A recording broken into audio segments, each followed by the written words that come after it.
Good to be with you. We got to get to this massive breaking news is right as we get to air. So we'll see, obviously, how this plays out. But Iran's president is stating they're ready to end the war, seeking guarantees, according to the IRNA, kind of matching what the president was saying today. But he's also saying that they would step back even if the strait remained closed. From a strategic standpoint, what does it signal to the rest of the world if Washington takes this sudden diplomatic off-ramp rather than opening the Hormuz again by force? Well, I think it's important for people in the United States and Canada to understand that the Strait of Hormuz was not closed by Iran. It was Lloyd's of London that closed the strait. As soon as it became clear that the strait was part of the war zone and could be subjected to missile strikes, no one would underwrite shipping from an insurance standpoint. Mm-hmm. That's the first thing. So that's what really put an end to the commercial traffic, which has dropped off about 95%, obviously. Secondly, if the owner of the shipping is not working in support of the United States or Israel, and in fact is willing to purchase the oil in yuan, they are allowed to pass through the straits or the strait. Now, that's already happened for a number of tankers going to Japan, Korea, as I understand it, and China, as well as India. Right now, I think India has another 9 tankers waiting to move through. So the issue of access to the strait was really about us and Israel, since we are fighting this war on behalf of Israel. So that's understandable. Now, as far as the offer of peace, what I just received myself was a 5-point peace framework from China via Pakistan. The Chinese foreign minister held talks with the Pakistani deputy prime minister and foreign minister in Beijing. These countries have now taken the lead. They've also sent their diplomats to Egypt and Turkey. It looks like the Turks and the Egyptians will be on board for this. And these are the 5 points that they've raised: immediate cessation of hostilities, start of peace talks as soon as possible, security of non-military targets, security of shipping lanes, and primacy of the UN Charter. Now, as far as the non-military targets and shipping lanes are concerned, everybody needs to understand that in addition to taking 15 million barrels of oil offline, which is essentially what the Strait of Hormuz has experienced, we've created an enormous problem for food, fuel, feedstock, and fertilizer. Mm-hmm. If we don't open this strait, in other words, if there is not a resumption of normal traffic very soon, you're looking at famine in vast parts of the world, Africa, the Middle East, South Asia, in the next 6 to 12 months. So that's very important. The other point is, of course, the desalination plants. The desalination plants are a lifeline for the people that live in the Gulf region. There are roughly 50 of them, maybe a few more, and the Iranians have not struck them. But if we strike Iranian desalination plants, along with the oil infrastructure, which is something we said we would do if Iran did not, quote unquote, meet Israel's terms, which is really what we're fighting for, then the Iranians have said they would destroy all of them. And if you just go to Al Jabail, the port on the Persian Gulf, that Saudi port has a desalination plant, and it provides 90% of the water to Riyadh, the capital of Saudi Arabia. If that plant is destroyed, you're talking about evacuating the capital of Saudi Arabia because there's no water to drink. So this is a very dangerous situation. It could cause millions to die of thirst. This war needs to end. The world recognizes that, but for some reason, we've been behaving as though it's not our concern. It is our concern. Yeah. I mean, you've warned about the geographical and tactical nightmare of trying to secure the strait before. I was reading in some news reports this morning, Defense Secretary Pete Hegseth and Joint Chiefs recently held a brief stating that the U.S. strikes are damaging Iranian morale, causing widespread desertions, degrading their ability to project power. How do you square that official assessment of progress with your warning that these battlefield metrics may not translate into strategic success? Well, first of all, I don't know to what extent the claims that he makes are accurate. Let's be frank. We haven't really told the truth about the level of damage inflicted on us. We know that we have effectively approached a point in time, maybe in the next 10 days to 2 weeks, where we will simply no longer have any missiles capable of shooting down incoming missiles. also bear in mind that we can't shoot down hypersonic missiles anyway. So I think our position is in this war of attrition, and it's really a missile war. We're kind of a World War II force sitting offshore trying to bombard this enormous country of 93 million people that stretches for thousands and thousands of square miles, the size of Western Europe. A very dumb idea, but we've embarked on it. And we're assuming that the targets that we've struck have made life strategically unendurable for the people that live there. I'm not sure that's the case. I'm always very skeptical of these claims of morale breaking. I mean, we've been through this before. You can go all the way back to World War II. We discovered that what we did not persuade the Germans or the Japanese or anybody else to throw in the towel and give up. There were other factors that were much more important, including the arrival of ground forces. And I think the fact that President Trump has ordered 20,000 ground troops to the region is evidence for the fact that this air and missile campaign has not worked. When you say we're running short, you were talking about the missiles there. Are you talking about specific interceptor systems, cruise missiles? And if that's true, I mean, how quickly does that start to constrain policy choices? Well, one would think profoundly, but thus far, I haven't seen any evidence that we're terribly concerned about the damage inflicted on the Gulf Emirates. I think we're concerned about Israel because we're rushing whatever missiles we've got left to them.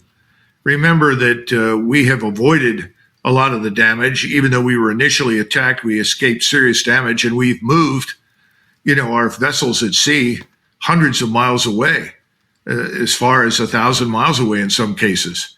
In fact, the Marines are sitting hundreds of miles away from the Gulf, and one of the challenges right now is to figure out how you would get them into the Gulf. They've got to fly in on V-22s or helicopters. So can you get close enough to do that without being sunk? Obviously, we're very worried about that. We think we're going to infiltrate the 82nd and some other elements, Ranger Regiment, into the region. Okay, I hope so. But one of the things that we're up against is persistent surveillance. In other words, anything that happens in that region, anyone who moves, anyone who shows up or leaves, is under constant surveillance from space-based assets as well as terrestrial assets. We've never faced this before. We always had that advantage. Well, this advantage is conferred on Iran by China and Russia. So now you link that real-time information to strike systems that are deep inside Iran with missiles that have a range anywhere from 500 to 1,500 miles.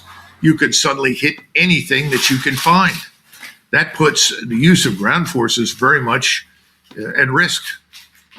Yeah, I was going to ask you about that. I mean, who has that surveillance advantage right now, and what does it actually allow them to do that changes this war?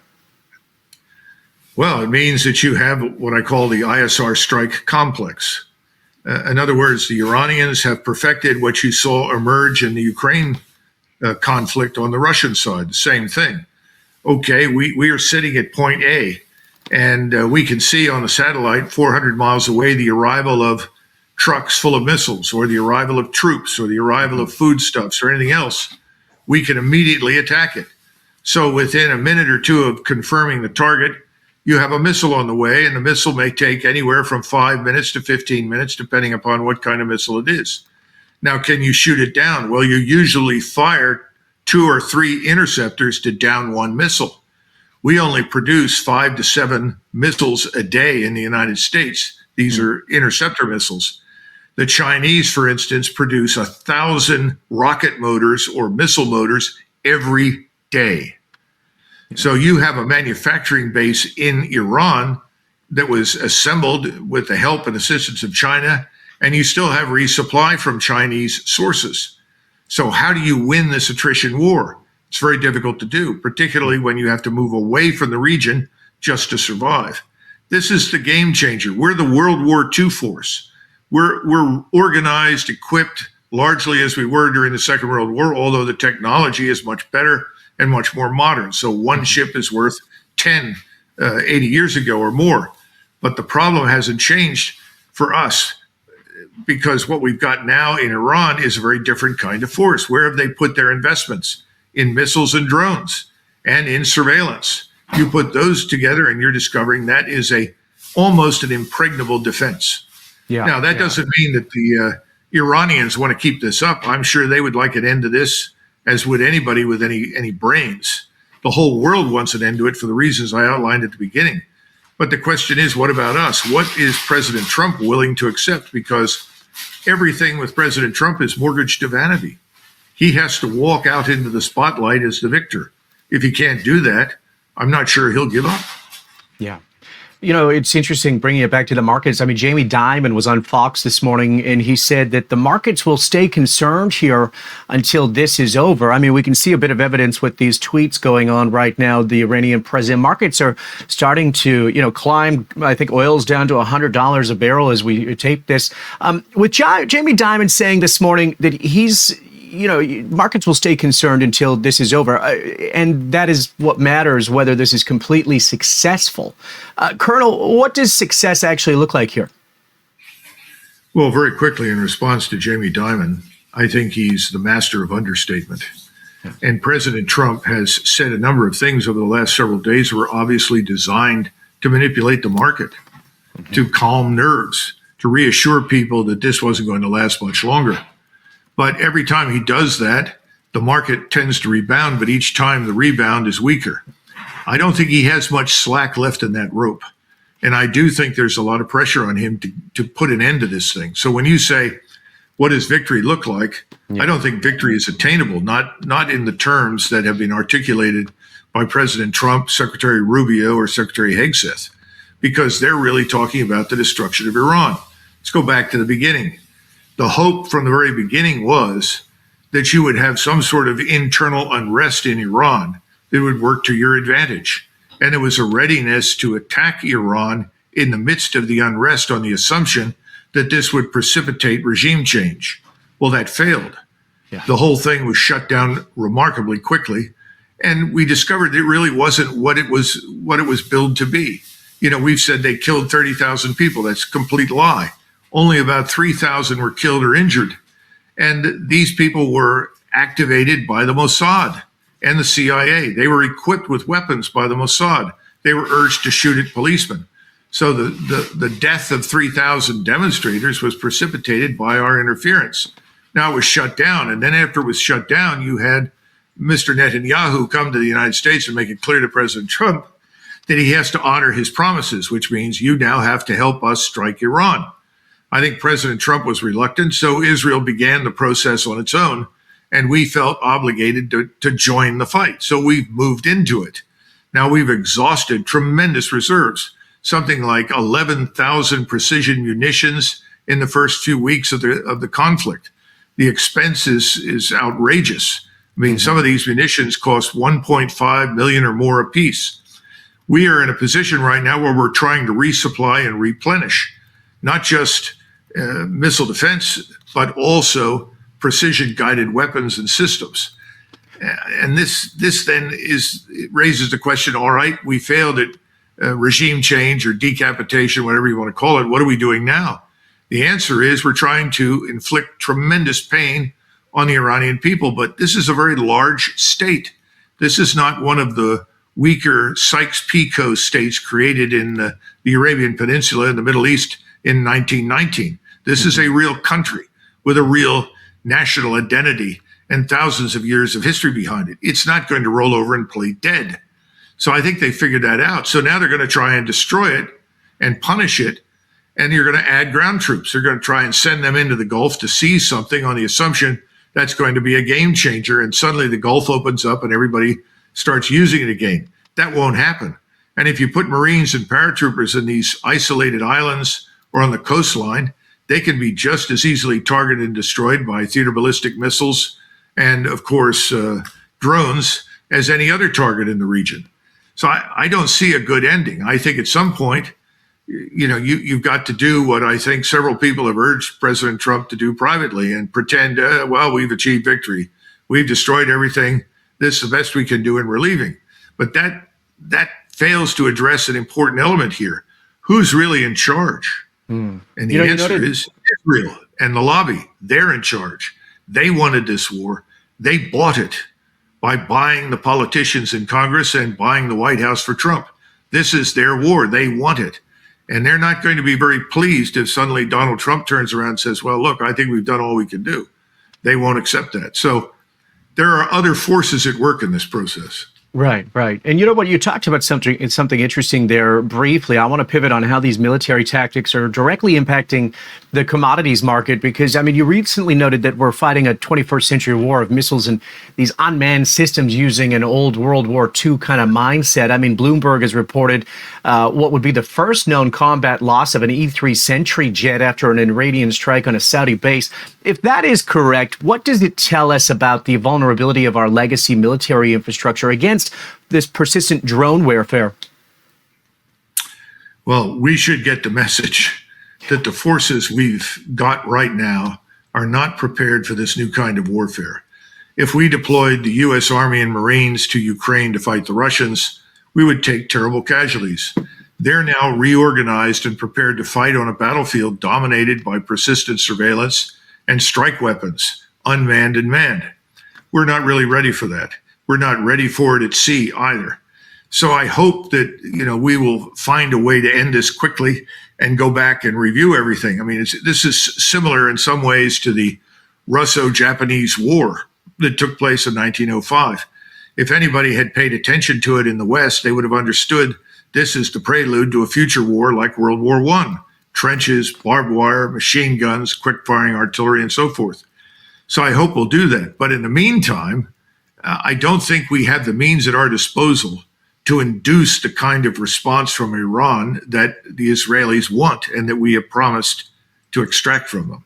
Mm-hmm. We're seeing confirmation as well of a drone strike crippling some Russian Baltic oil ports and Iranian strikes damaging major aluminum facilities in the Gulf. Are investors making a mistake by focusing only on crude and you brought it up there. I mean, the broader story is diesel, jet fuel, LNG, fertilizer, aluminum, metals? Well, first of all, I would say that at this point, people are going to point to the mining industry that is involved with precious metals, coal, and a number of other things. And they're going to say, well, it's going to be more expensive to extract these metals using fossil fuels. Well, that may be true in the short run, but the payoff for extracting these metals is absolutely beyond estimation.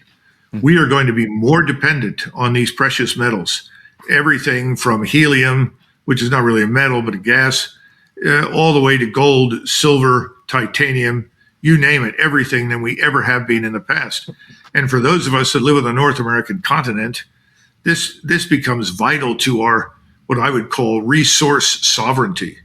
We can't be dependent on China or any other country in the world to provide us with refined rare earths. We have to build refineries that will refine the rare earths, refine the uranium, and so forth.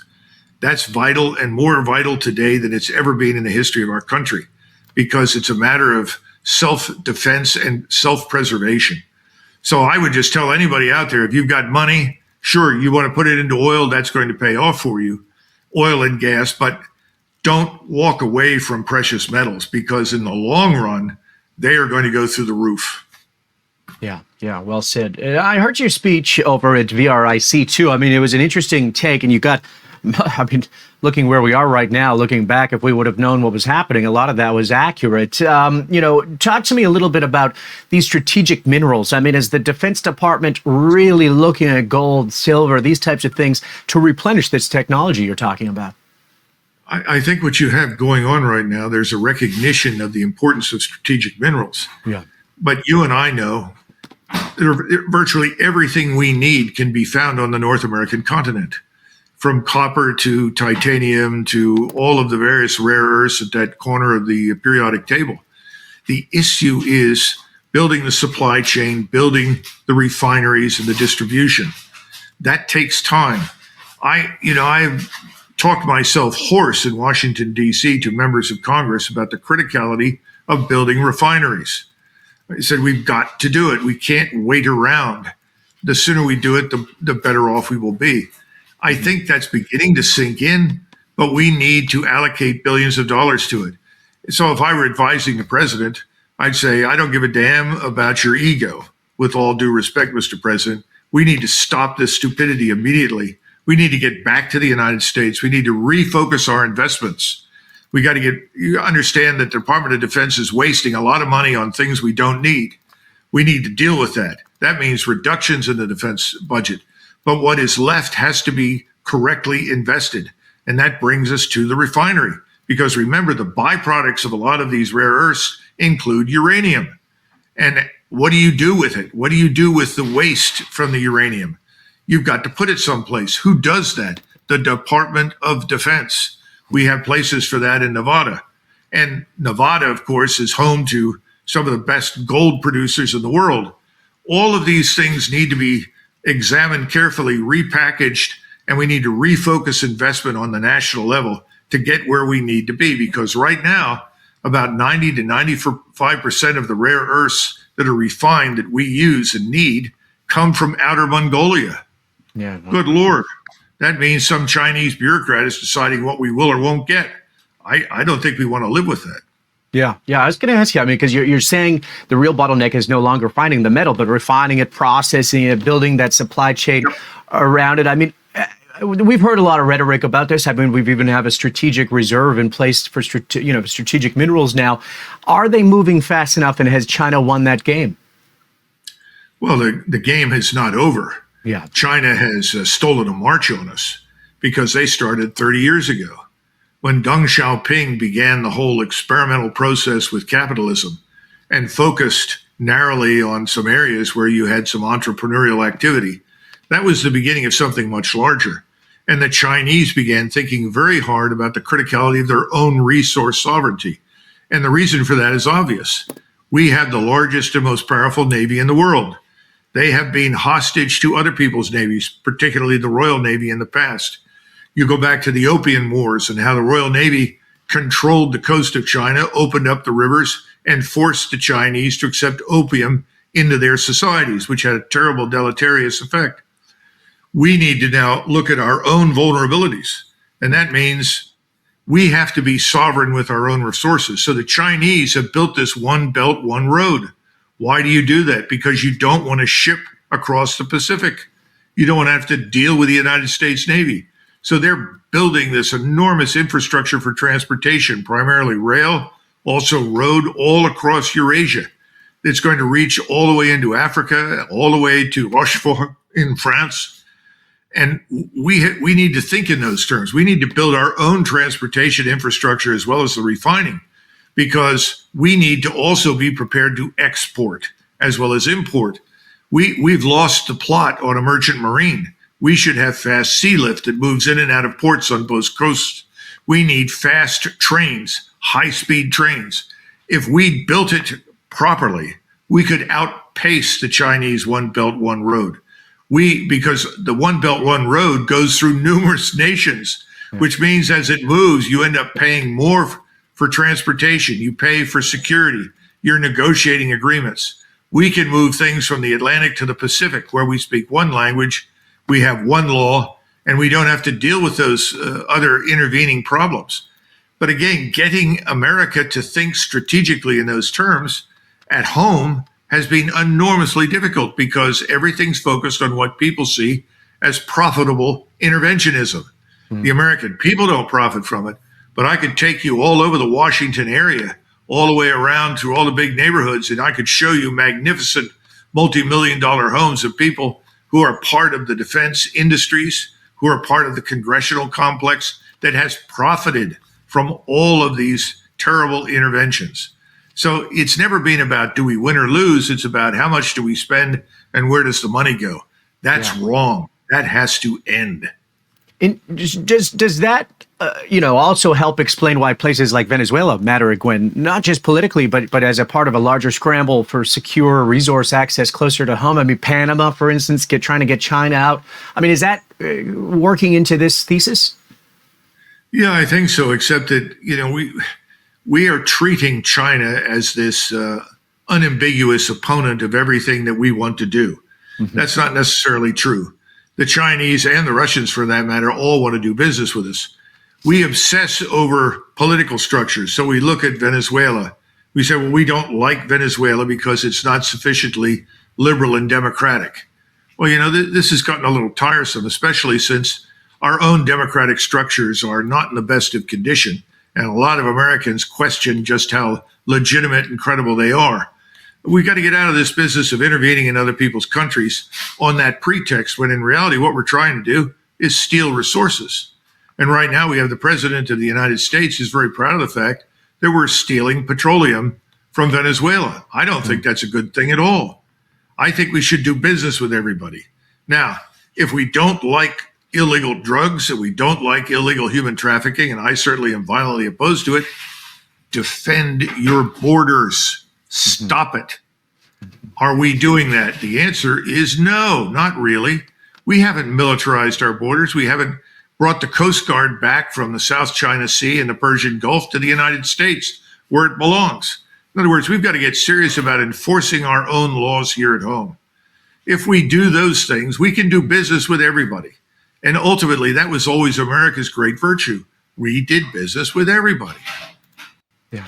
You know, on that point that you're bringing up, I mean, we are also seeing a rapid kind of shift in how global trade is operating. China just acknowledged its vessels are transiting the strait, and Pakistan is reportedly looking to reflag ships to maintain access. Are we watching the accelerated formation of a parallel global shipping and financial kind of architecture, I guess, that bypasses the West, or is trying to, because of this? Of course. You cannot see what's happening today as divorced from this entire BRICS movement. The BRICS movement is an attempt to get out from under our oppressive financial system. We are doing what we're doing in large part because we think we're defending the petrodollar. In reality, we're driving everybody away from it, which is why the Iranians have very cleverly said, buy your oil in yuan and we'll do business with you. They too now want to do away with the petrodollar. The petrodollar has allowed us to enrich ourselves shamelessly beyond the point of reason. But you got to go all the way back to coming off the gold standard. When we came off the gold standard, we eventually discovered we could print as much currency as we wanted, which meant that we didn't have to tax Americans when it came to going to war. War was this abstract event that didn't really touch anybody's lives. All of this is about to end. I think the de-dollarization is unstoppable. And I'm not advocating it. I was very happy with the status quo in many respects, but we've got to be frank. We've abused people.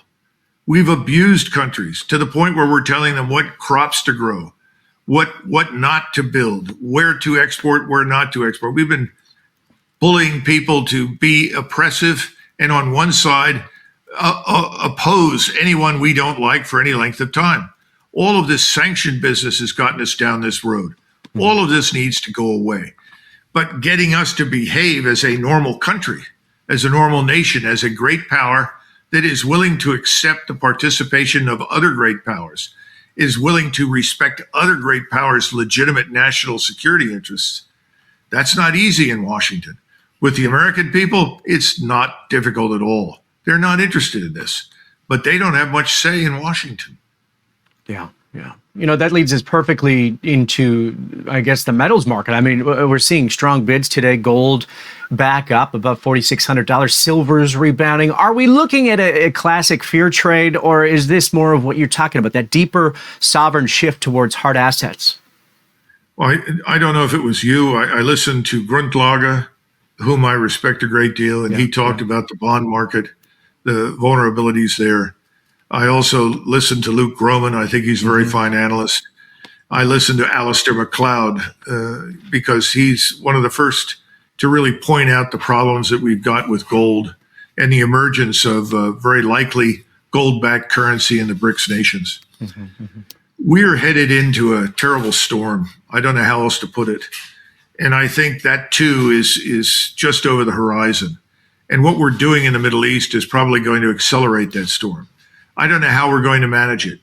I don't know if we suddenly wake up and discover that we're no longer using dollars in the United States. We're using some other new currency that replaces it. We're on a very, very dangerous road. Let me be blunt. So that's why I said that what Jamie Dimon has warned about is accurate. He's just understating it. It's closer and more dangerous than he suggests. I mean, for investors kind of trying to separate signal from noise, which we try to every day. I mean, what is that one thing they should watch most closely right now? Is it shipping volume through the Hormuz? Is it insurance rates? Is it diesel? Is it jet fuel?